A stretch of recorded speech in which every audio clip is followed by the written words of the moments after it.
So we kind of left off in the midst of chapter 10 of Many Waters. Sandy has been kidnapped, and Matrid is trying to calm Denny's down about that. Anna suggested, "Perhaps he's somewhere with my sister. I think they're very taken with each other." Denny shook his head. He did not believe it. Sandy would not go off with Tigla, knowing that Grandfather Lamech was dying. Yala slipped her hand into his and squeezed it comfortingly. She kissed him lightly on the cheek like a butterfly, and then went with her mother and the other women into the tent. The men stayed outside while Lamech's body was rubbed with oil and spices and wrapped in clean white skins. The sun rose high in the sky, beat down on them with the fierceness of a brass gong. Japheth said, "Do not even think of going to look for him in this heat, then. The sun would strike you down, and that would not help your brother." Had it not been for Japheth, Denny's would have put on one of Matrid's woven hats and gone to look for Sandy, but Denny's knew that Japheth was right. "Surely he's somewhere in the shade," Shem said. The palm grove where they were sitting shielded them from with its dense shade. "Don't worry, Den. The sand is a sensible lad." "Yes, but—" Denny started, and stopped himself. The people of Noah's tent-hold were grieving for Lamech. Higgaion was in the tent with the women and the old men. And Denny's knew that it was irrational of him to feel abandoned by the mammoth. He was, after all, Lamech's mammoth. The tent flap was pushed open slightly, and Higgaion trudged out and toward Denny's, raising his trunk in sorrowful greeting and asking to be picked up, much as a small child will raise its arms to be lifted. Denny's gathered up the little creature and held it against him, letting his tears drop onto the mammoth's shaggy head. At sunset, Noah and his sons carried Grandfather Lamech's body to a shallow cave not far across the desert. The women followed. Denny stood between Yaleth and Oholibama as Noah and Shem, Ham, and Japheth dug a grave in the sand just inside the cave. Denny's had offered to help with the difficult digging, not only out of love for the old man, but also to take his mind off his near terror over Sandy. Noah told him gently that it was the custom that only sons should do this final act of love, but that Denny should stay with the women and the sons-in-law because he had become a child of the family. The sun slid below the horizon. The sky was a deep crimson. As the sun vanished, there was a faint glow on the far horizon, and the young moon began to peer over the edge of the planet. The moon's diamond crescent seemed strangely subdued as it rose, and Denny, standing to one side, thought that he could hear a soft and mournful dirge. A star trembled into being, then another and another. They joined the singing of the moon, singing for Lamech, whose years had been long, whose life had been full, and who, at the end, had been reconciled with his son. Noah and Matrid's older daughters, Sirah and Hogla, and their husbands and children, stood in a cluster wailing loudly. Mala stood to one side with her baby. Ugliel, she apologized, was not able to come. She looked curiously at Denny's. Sandy, Noah told Mala in the same words that she had used of Ugliel, was not able to come. "Why?" Mala asked. No one answered. Oholibama spoke in a low voice for Japheth, Denny's, and Yaleth alone. "Mala will ask Ugliel about Sandy when she goes back." Yaleth whispered, "Will he know?" Oholibama shook her head. "If he does, he won't tell. I suspect the Nephilim have something to do with this." Japheth frowned. "I hope that you aren't right about that." Denny's looked at them with fresh fear. The grave was dug. As the son and grandsons picked the old man up to place him in the grave, Denny sensed rather than heard presences behind them, and turned to see the golden bodies of seraphim standing in a half circle. Once again he could hear clearly the singing of the moon and the stars. Ariel called, "Yaleth!" Startled, she let out a small cry. Ariel raised arms and wings skyward, and the song increased in intensity. "Sing for Grandfather Lamech." Obediently, Yaleth raised her head and sang, a wordless melody, achingly lovely. Above her, the stars and the moon sang with her, and behind her, the seraphim joined in great organ tones of harmony. Japheth took Oholibama's hands and drew her out onto the clear sands, and they began to dance in rhythm with the song. They were joined by Ham and Anna and the four of them wove patterns under the stars, touching hands, moving apart, twirling, touching, leaping. Shem and Elisheba joined in, then Noah and Matred and the older daughters and their husbands, and then Yalith took Denny's hand and drew him into the kaleidoscope of moving bodies, an alleluia of joy and grief and wonder, until Denny's forgot Sandy, forgot that Grandfather Lamech would never be in his tent again, forgot his longing to go home. The crimson flush of the horizon turned to soft ash rose, then mauve, then blue, as more and more stars brightened, and the harmony of the spheres and the dance of the galaxies interwove in radiance. Slowly the dancers moved apart, stopped. Denny's closed his eyes in a combination of joy and fierce grief, opening them only when the requiem was over. The sky was brilliant with the light of the moon and stars.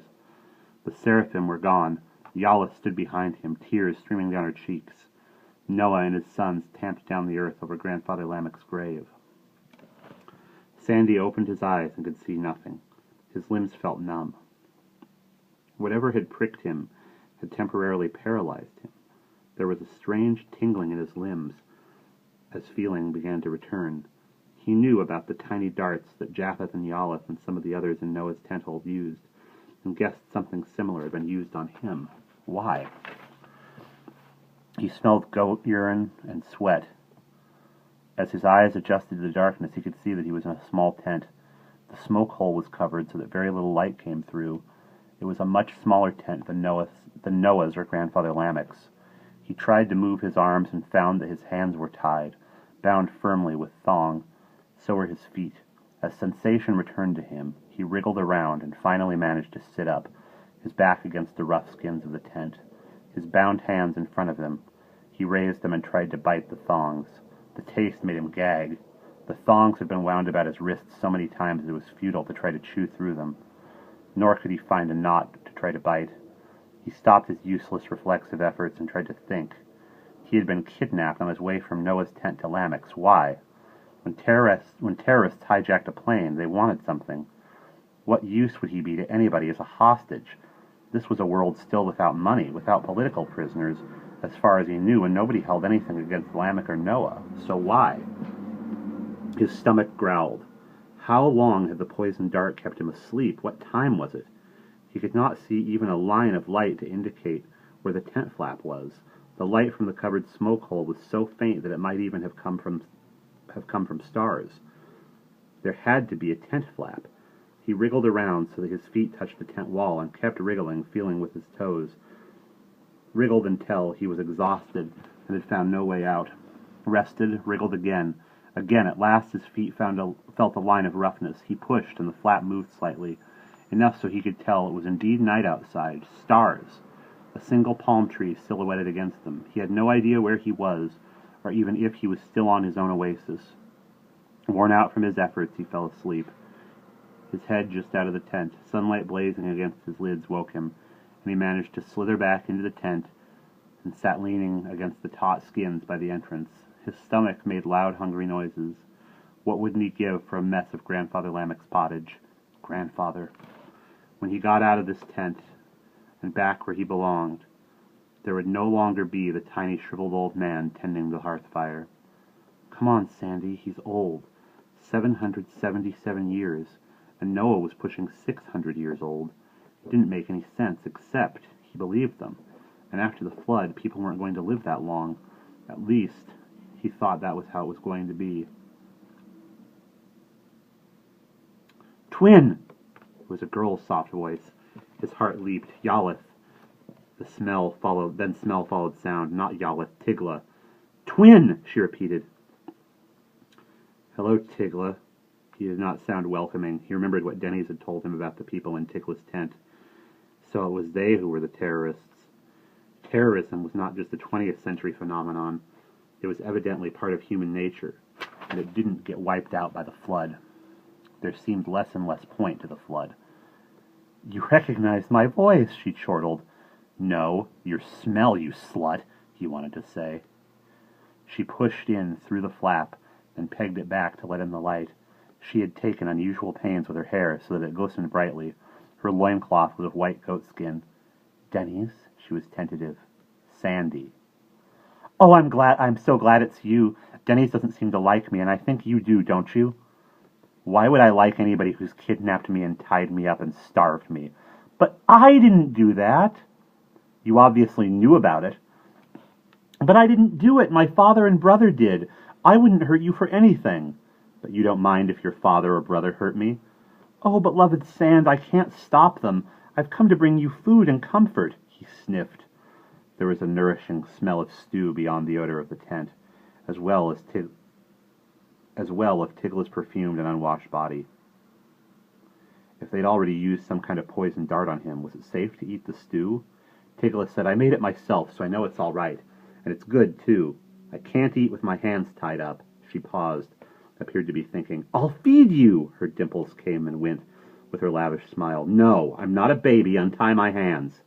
He did not say please. How could he ever have been attracted to this girl? She paused again. All right, I'll untie your hands and stay with you while you eat. My feet, too, Sandy ordered. I need to go to the bathroom. What? I need to urinate. Oh, for Ock's sake! Can't you do that in the tent? No. You can come with me if you want. I don't care, but I need to go. She knelt by him and began working at the thongs.